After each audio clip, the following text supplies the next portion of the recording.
Moi, je prends juste ces deux sons-là, je pense. Piano, puis celui-là. Oui, okay. Mais l'autre... L'association Aveugles sans frontières renouvelle son soutien au Centre des jeunes aveugles de Tchang. En séjour au Cameroun en septembre 2022, Jean-Paul Millier, président de cette association créée en 2013, l'a annoncé devant ministres et autres personnalités camerounaises. C'était lors de la cérémonie officielle d'ouverture du séminaire d'appropriation des instruments juridiques de promotion et de protection des droits des personnes handicapées ratifié par l'État du Cameroun. J'ai le plaisir de signer une nouvelle année au conseil d'administration, une nouvelle année de soutien à l'École des aveugles de Tchang pour mon ami Paul Tezanou. Et cette convention va aller bien sûr jusqu'en 2023, mais elle sera reconduite tant que nous pouvons le faire, tant que nous aurons le moyen de le faire. En prime, Jean-Paul Millier a aussi mis à la disposition du CEJAD 10 exemplaires des récentes productions musicales des artistes membres de son organisation. Et j'offre également pour l'école, ce sont 20 CD que j'ai enregistrés. Cette action est le fruit de plus de 10 années de franches et sincères collaborations entre le centre créé par Paul Tezanou en 1975 et l'association Aveugles sans frontières, organisation créée afin de venir en aide aux personnes non-voyantes et contribuer à améliorer leur quotidien, avec comme vocation rompre les frontières entre voyants et non-voyants en agissant au-delà de l'Hexagone. Alors nous avons commencé notre parcours, notre échange avec M. Paul Tezanou. C'est une collaboration de 10 ans, cette convention. Et le premier séjour, nous l'avons effectué avec mon épouse, il a duré 6 semaines. Et étant tous les deux issus de l'éducation, parce que je suis ancien professeur régionalement, c'était particulièrement intéressant de venir à Tchang pour aider les enfants à l'époque, des cours d'histoire, des cours d'allemand, des initiations informatiques. Et nous avons eu plusieurs temps forts lors de ce premier séjour au Cameroun. Alors, nous avons tout d'abord une perception extrêmement intéressante du milieu, des élèves et des investissements du personnel et particulièrement de leur directeur. On le voit bien, l'association Aveugles sans frontières voit grand, même si son président reste modeste, lorsque vient le moment de la présenter.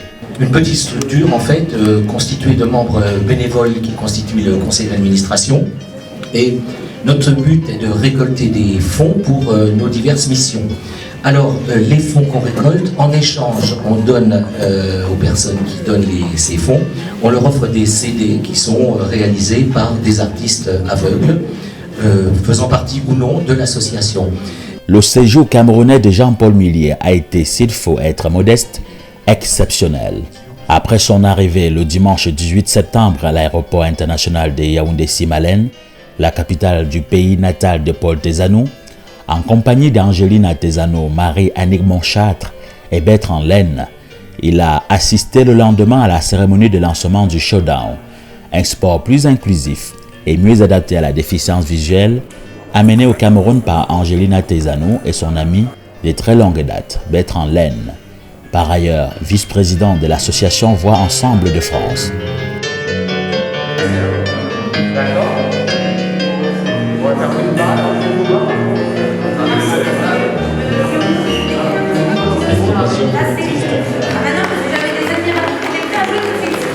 La journée du mardi 20 septembre a été marquée par une audience exceptionnelle accordée à la délégation française par le professeur James Mwangi Kobila, président de la Commission des droits de l'homme du Cameroun.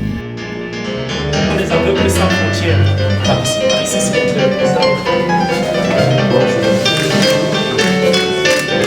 Occasion pour Jean-Paul Millier de rejoindre ses interlocuteurs au sujet de la problématique de l'inclusion des personnes vivant avec un handicap dans la mise en œuvre des politiques publiques.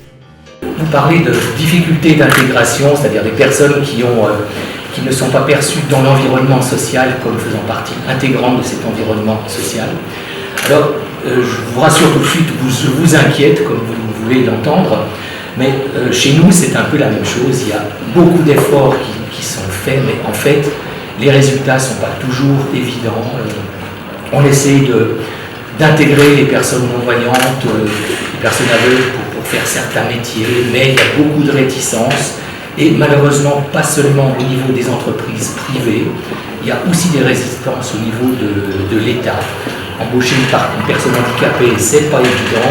Il faut le matériel spécialisé, ça coûte une certaine somme, même si il y a par exemple chez nous des entreprises qui n'embauchent pas de handicapés à 6% de hauteur de leur personnel, payent une amende et cette amende sert théoriquement à acheter le matériel spécialisé pour les personnes handicapées qui vont être embauchées par une entreprise. La question de la signalétique adaptée à la déficience visuelle a aussi été abordée au cours de cette audience au siège de la CDAC, 6 avenue Winston Churchill, au quartier Hippodrome à Yaoundé. Si la situation semble bien évoluer en France, les Camerounais vivant avec un handicap ont encore de la peine à accéder aux différents espaces de circulation dans les lieux publics. Mais je sais qu'il y a pas mal de choses en France qui se font quand même pour le balisage des rues, les feux rouges sonores, des choses comme ça. Donc là, c'est vrai que c'est quand même une avancée intéressante pour nous. Par exemple, sur les téléphones, il y a des applications qui permettent de se guider. Évidemment, grâce au GPS, le repérage est assez facile, tout au moins il est bien amélioré. Dans les transports, il y a des accès possibles aux personnes handicapées. Il y a même dans certaines villes, comme à Dijon où j'habite, des taxis réservés aux personnes handicapées. C'est-à-dire on appelle un taxi, il est mis à disposition de la personne handicapée pour une somme modique et on le rappelle quand on a terminé ce qu'on a à faire, que ce soit professionnel, médical ou même pour des loisirs certaines fois. Des échanges houleux qui ne sont pas restés sans effet sur la sensibilité du président de la Commission des droits de l'homme du Cameroun. J'apprécie surtout le fait qu'ils ont attiré notre attention sur la diversité des façons de prendre en compte le handicap pour mieux protéger les droits des personnes vivant avec un handicap et pour mieux promouvoir les droits de ces personnes. Ils ont également mis l'accent sur le fait que les progrès sont là. Cela dégrammatise un peu la situation du Cameroun, mais cela nous incite à agir de manière plus vigoureuse parce que si les progrès sont lents ou ont été lents ailleurs, nous devons tirer avantage de cette expérience d'ailleurs pour que les progrès aillent plus vite au Cameroun. Très pointilleux dans les préparations de ces événements, Paul Tezano a cette fois-ci mis les petits plats dans les grands. Il fallait permettre à son ami Millier de s'épanouir comme il aime à le faire, derrière les 12 000 boutons d'un piano à son goût. Après plusieurs tests effectués ici au bureau de l'Association nationale des aveugles du Cameroun, en compagnie des musiciens locaux, Jean-Paul Millier s'est retrouvé à l'hôtel Hilton, dans cette salle Bouma, où la cérémonie d'ouverture du séminaire était programmée. Il fallait vérifier que tout est parfait pour sa prestation devant les autorités camerounaises. Alors, arrivé dans la 4e course de 404, non partant, le temps va rester globalement couvert, quelques difficultés de circulation sur le péri, ça c'est classique. On joue à touche-touche, et puis on espère que ça va s'arranger sur le coup des minuit, 1h du matin. Le 21 septembre justement, Jean-Paul Millier arrive bien endimanché au Yaoundé Hilton Hotel. Il est escorté et puis installé derrière la table des ministres et autres autorités camerounaises, officielles de la cérémonie. Après plusieurs discours et allocutions, y compris la sienne, Jean-Paul Millier a régalé le public d'une prestation digne du grand artiste qu'il est.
Merci Jean-Paul.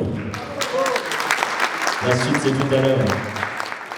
La cérémonie s'est achevée avec des cadeaux spéciaux du président de la Commission des droits de l'homme du Cameroun aux membres de la délégation française, dont Jean-Paul Millier. Je vous remets solennellement la situation des droits de l'homme au Cameroun et l'action de la Commission des droits de l'homme au Cameroun en 2021 en 10 chiffres. Vous avez aussi la liste des journées internationales et régionales des droits de l'homme qui sont célébrées par la Commission des droits de l'homme du Cameroun, traduit en Prague. Je vous offre également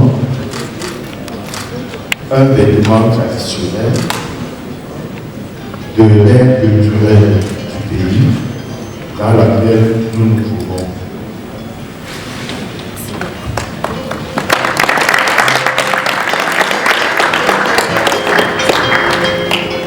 Pour le séminaire proprement dit, Jean-Paul Millier faisait partie des experts mobilisés par Paul Tezanou et les organisations dont il est président. Il est intervenu pour partager avec les participants les prouesses du partenariat que le Centre des jeunes aveugles de Tchang, créé en 1975 par Paul Tezanou, développe depuis une dizaine d'années avec Aveugles sans frontières. Jean-Paul Millier a parlé de la coopération sud-sud. Il est également revenu sur les avancées de son pays en matière d'employabilité des personnes vivant avec un handicap et sur les facilités offertes par l'État français aux entreprises privées qui recrutent les membres de cette couche socialement vulnérable. Quand les gens, en France, on paye des impôts comme partout, et quand les gens payent des impôts, s'ils offrent par exemple 30 € à l'association, ils ont le droit de diminuer leurs impôts de 66% du montant de ce qu'ils ont donné, c'est-à-dire 20 €. Si quelqu'un donne 100 €, il peut déduire 66 € de ses impôts. Voilà. C'est peut-être une piste possible. Hein. Dans ce cas-là, on leur délivre ce qu'on appelle un reçu fiscal, et l'administration connaît ça, bien sûr. Alors, nos buts sont philanthropiques, mais pas seulement... Aveugles sans frontières, on peut penser que c'est essentiellement l'Afrique, pas du tout. Aveugles sans frontières, c'est pour marquer la différence entre les aveugles. Il n'y a pas de différence entre aveugles et voyants en fait. Donc sans frontières, ça a double sens. Sans frontières entre aveugles et voyants, mais aussi sans frontières en direction de l'Afrique par exemple. Donc on achète du matériel, parce qu'en France, il y a évidemment les fonds ne sont pas toujours là, donc on complète, on achète des plages braille, on achète des lunettes, des écrans grossissants, des choses comme ça. En Afrique, on soutient deux pays, Madagascar et le Cameroun, mais je vais essentiellement vous parler du Cameroun parce que c'est quand même pour nous ce qui est le point le plus fort. Et puis la collaboration avec l'école des aveugles de Tchang, des Anneaux, on la pratique depuis 10 ans. Donc le premier séjour avait duré 6 semaines et on a été très frappés, je dois dire, par l'intensité, par la volonté qu'ont marqué les élèves. En France, je ne sais pas si vous connaissez, peut-être pas, mais maintenant il y a un grand laxisme, les enfants ne font plus grand-chose et tout le monde s'en plaint. La rentrée scolaire cette année a été encore une catastrophe. On manquait de professeurs, parce qu'ils ne sont pas très bien payés, il faut dire. Donc il manquait, je crois, au moins 10 000 professeurs dans toute la France, ce qui est énorme. Donc ça m'a vraiment frappé de voir que les élèves maîtrisaient le braille et puis il y avait vraiment une volonté d'apprendre. Donc cette perception du milieu nous a beaucoup apporté et c'est au terme de cette perception qu'on a décidé de signer la convention. Et parallèlement, il y a eu un phénomène très intéressant aussi. La professeure de braille à l'époque, Madame Galotti, qui est malheureusement décédée, dirigeait également une chorale. Donc on l'a mis à profit pour enregistrer, donc je suis venu avec du matériel professionnel, on a enregistré cette chorale. Et en France, on a enregistré également une chorale avec des enfants aveugles à Paris. Et ce CD est sorti. Alors, ce qui est absolument génial, c'est que ce CD a été distribué en France, donc on en a tiré 2000 exemplaires, donc ça a été distribué à nos donateurs. Ça a été distribué également en Afrique. Et hier, j'ai appris par l'ANAC qu'il n'y avait plus de CD et qu'on nous demandait d'en retirer de nouveau. C'est vraiment une chouette expérience pour nous. Également, quelque chose qui a été assez, je dirais, amusant. On était à Bafoussam, on a acheté pas du matériel, des petits objets, vous savez, des tire-bouchons, des sculptures en bois, des choses comme ça. Et en France, nos délégués les ont récoltés, les ont vendus, et l'argent a servi à acheter des ballons sonores pour une école à Niamey, au Niger, parce qu'ils ont rencontré une association qui travaille avec les aveugles du Niger. Donc c'est vraiment l'aide sud-sud, on va appeler ça comme ça, hein, ça a transité par la France, mais en fait, l'aide qui est partie du Cameroun a transité par la France et repartie à Niamey. Voilà. Ce CD s'appelle d'ailleurs ah oui, j'ai oublié de vous dire, le CD s'appelle à la croisée des cœurs, mais qui s'écrit C-H-O-E-U-R-S, évidemment. Bon, on a fait une deuxième visite au Cameroun en 2017, je ne m'attarde pas, et c'est la troisième. Je parlerai juste des impressions globales.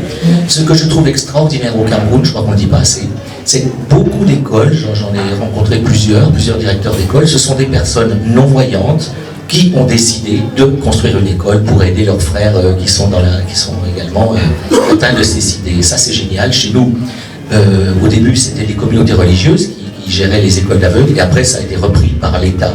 Mais il n'y a pas cette initiative personnelle comme l'a pratiqué, par exemple, Paul Desanou. Donc, je crois que c'est important de le noter. Autre chose, évidemment, ce que j'insiste beaucoup aussi, ce qui m'a étonné au Cameroun, c'est de voir la pratique du braille.